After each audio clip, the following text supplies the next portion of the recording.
আলাইকুম রহমতুল্লাহ। আমাদের প্রাণ প্রিয় সংগঠন, আত্মার সংগঠন, মনের সংগঠন, তাম দুনিয়ার ভিতরে একমাত্র ইসলামী সংগঠন ইসলামী আন্দোলন বাংলাদেশ।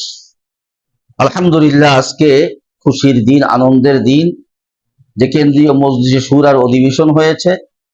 শুরার সম্মানিত সদস্যবৃন্দের মতামতের ভিত্তিতে আমাদের প্রাণপ্রিয় আমির, ইসলামী আন্দোলন বাংলাদেশের মোহতারাম আমির, আমিরুল মুজাহিদিন হযরত পীর সাহেব হুজুর চরমোনাই হাফিজাহুল্লাহর ঘোষণার মাধ্যমে নবনির্বাচিত মহাসচিবের দায়িত্ব পেয়েছেন হযরত মাওলানা গাজী আতাউর রহমান সাহেব হাফিজাহুল্লাহ।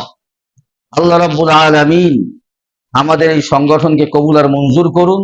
পাশাপাশি এই সংগঠনের মোহতারাম সিনিয়র নায়েবে আমির শায়েখে চরমোনাইকেও আল্লাহ রাব্বুল আলামিন কবুল আর মঞ্জুর করুন। পাশাপাশি এই নব নির্বাচিত মহাসচিবের মাধ্যমে যেন আগামীতে আমাদের সংগঠনের কার্যক্রম আরো সুন্দর হয়, বেগবান হয়, এই প্রত্যাশা এবং নতুন কমিটিতে যারা আরো নতুন নতুন দায়িত্ব নিয়ে আসবেন তাদের প্রতিও আমাদের আন্তরিক সালাম ও মোবারকবাদ জানাই।